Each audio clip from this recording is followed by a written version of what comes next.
Hey you guys, what is going on? My name is Rayge and we are back today with a quick overview video in regards actually to the Minions team I'm bringing in, and it's great to see that another fellow content creator in Dorky Dad confirming this as well. So in case you guys haven't not seen his channel or any of the circulation, but he's been able to access the test server, being an envoy and all, and being able to test out some of the best teams. So I'm gonna put his link to his channel in the description below, guys, because I mean it's just great to get that confirmation that he's already tested it out. And funny enough, it is the same team that I actually have been speculating and working around for the last couple of months here in terms of my videos made. So I am going to go through and review my team, my upgrades and so forth, so that way you guys can see how high I'm bringing them up.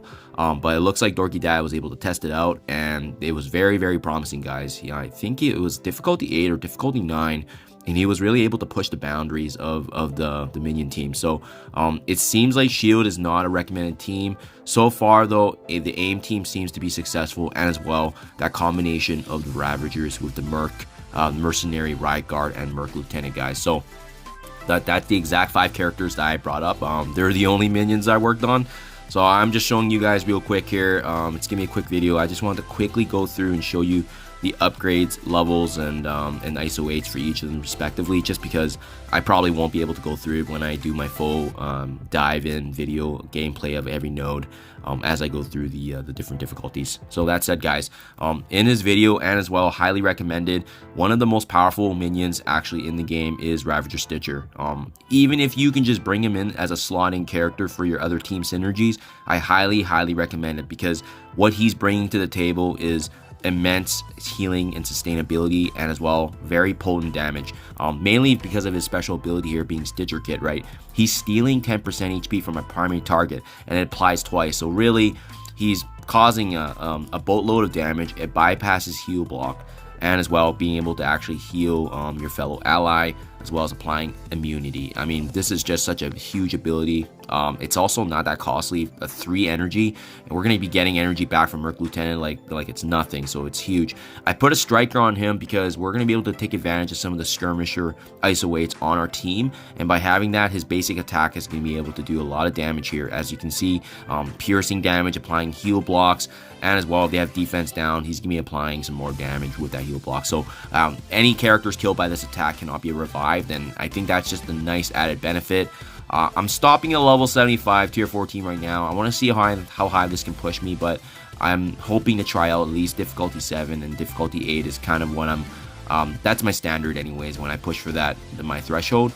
Difficulty 8 is where I try to maximize, and we'll see if this team's gonna be viable. I'll definitely keep you guys posted. Next up, Ravager Boomer, another key character of this Ravager team. As you can see, similar to Stitcher, level 75, tier 14.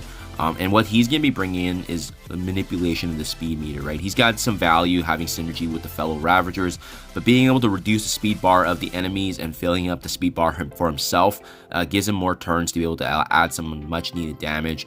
He's got the Skirmisher ISO 8 to apply the vulnerability, so that way Stitcher can take advantage of those double attacks. His basic attack allows him to apply slow. I don't think I'm going to T4 this. There's a 75% chance to apply, and he gains speed up. I think that's good enough, honestly speaking. So he's going to be adding some nice damage there, and the synergy of the Ravagers. And arguably, Stitcher and Bruiser are probably the 2 most important members of this team. There's only 3 of them, but I mean, they're definitely the more heavy components because of the value he brings in, and you'll see why here. Apparently, in all the nodes that they go through, and especially with Dorky Dad testing it out, there's gonna be some very powerful enemies that have buffs, and they may be in the way. They may be tankier characters like Blob, Juggernaut, so forth, right? So what's gonna be valuable here is the special ability here that's called Avast. Not only does he just apply defense up for full turns, healing himself and 20%, but he's gonna be copying effects from the primary target, and as well being able to flip the positive effect. So this is absolutely huge, guys. Putting his ISO 8 skirmisher on him is going to give him increase in focus, and he is going to strip away all those positive buffs from the enemy with the flipping and copying that and spreading it to the fellow Ravagers.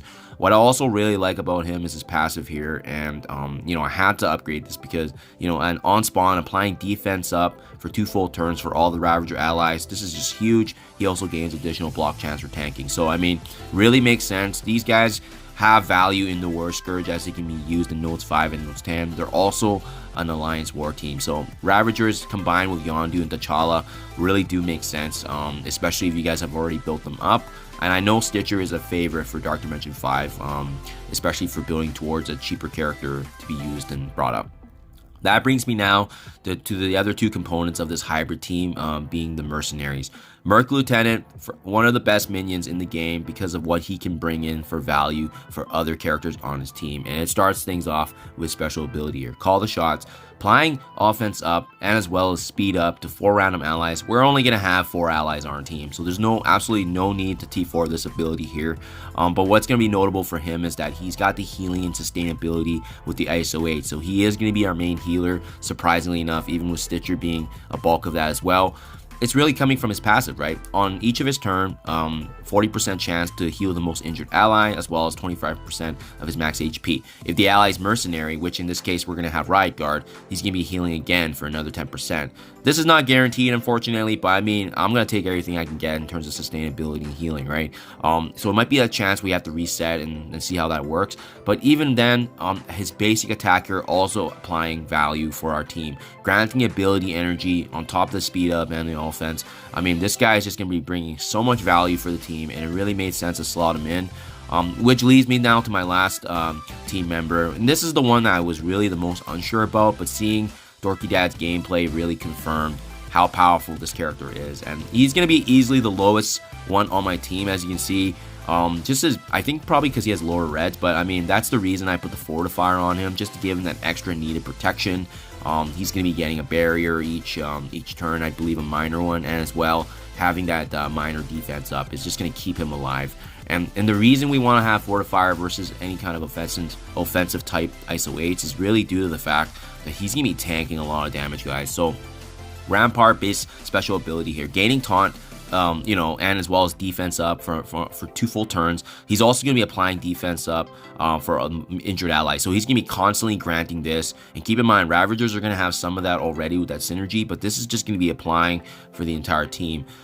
Still debating about, T4ing this because he's already getting it for 2 full turns. Does he really need it for an extra turn? Probably not, because he's getting energy back from Merc Lieutenant, so he's going to be more than enough ready to go. His Ride Suppression passive ability here, just gaining additional block chance, block amount, and other bonuses for ward defense, but we're not going to be using that anyways. And his basic ability here is really just some added damage. But, I mean, overall, guys, these 5 characters are very, very good together, and it's been tested now, so that's what I'm actually just recommending for you guys if you have a chance to build up. There's been some footage, but again, I'll put a link to the channel in the description below. The other folks I've already talked about as well, but let me know what you guys think in the comments below. I do appreciate your time. Thank you as always. Let me know what you think, and I'll see you guys in the next one.